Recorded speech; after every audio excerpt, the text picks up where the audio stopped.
Hey Brainiacs, how you guys doing today? I'm Cam's Brain, and I'd like to thank you for tuning in to another episode of My Humble Opinion.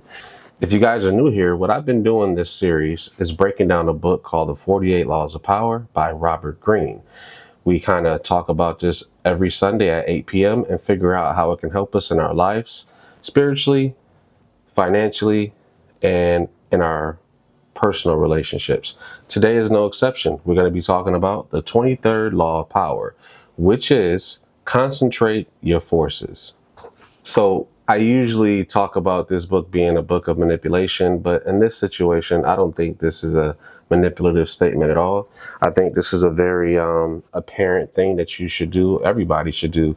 I think it's basically saying at the end of the day, with whatever you have going on in any aspect of life, do everything one step at a time, one thing at a time. That way, you're not so overwhelmed with a whole bunch of different things. In business specifically, I think it speaks to the concept of picking one genre of business or one way of making money at a time. That way, you're not overwhelmed or you don't get burnt out. You have some people that are entrepreneurs that will have a million different things that they're doing, or they hear the concept of having seven streams of income, so they feel like they need to have seven different things that they're doing to make money. Now, I may contradict myself when I try to give this example, but I think what this is basically saying is don't have a car wash and a chicken spot and a camera spot and a daycare, so on and so forth, all at one time, at least when you're first starting out. I think having seven streams of income is a great thing, but I also feel like you just have to do it strategically with one thing. So if I give an example, right?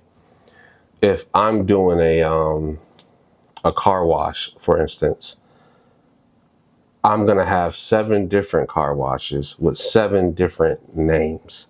That way, it looks like there's seven different businesses, but I'm still doing one business. So I'm spreading myself out, but the concept is still the same for each business. I'm just tacking on a different name, a different logo, a different design, and I may be catering to a different type of person. I may have one car wash that's luxury where there's a bar inside and there's a pool table. I may have another car wash where it's very quick and people can get in and out, but the basis of the business is still one entity, is still one concept, which is washing people's cars, instead of having a whole bunch of different businesses that have nothing to do with each other. So I think that's what this is saying as it relates into a business concept of concentrating your forces. You have to be able to be very, very strong. I mean, when you're talking about, war, and you're talking about that concept of having forces, whether you're talking about the military or anything like that, there's strength in numbers, and you have each branch focusing on one specific thing.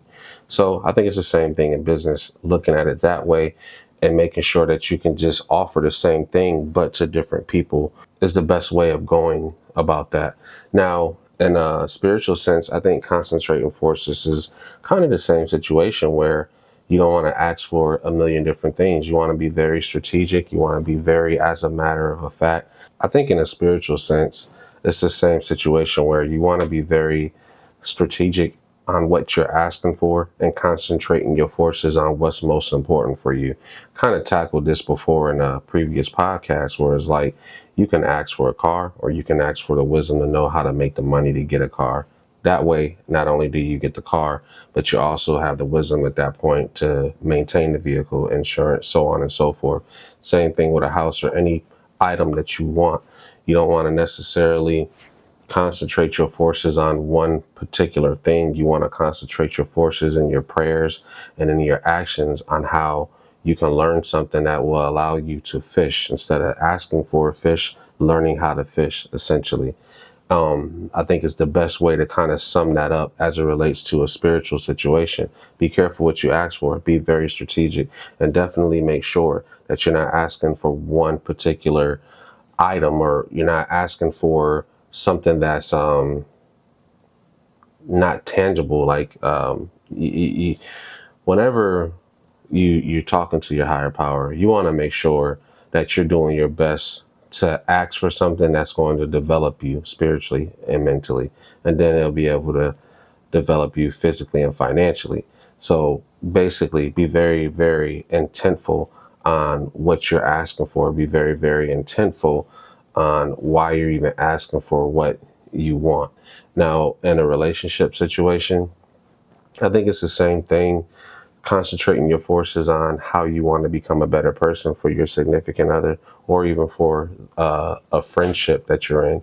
Sometimes I find when you put too much on a person, what ends up happening is your personality and the things that you have going on with you kind of reflect on the person that you're putting that energy on. So I think it relates to being able to focus your positive energy in any relationship that you have. Concentrate on the correct type of force, the positive force you want to have in whatever relationship that you have going on. Be very mindful of what you project out when you're speaking to people, when you're speaking to your significant other, when you're speaking to your friends, so on and so forth. Because at the end of the day, that energy that you are concentrating on, that energy that you are having is a force, and it will force itself on the personalities, the attributes, and just the thoughts of the people and the person that you're around.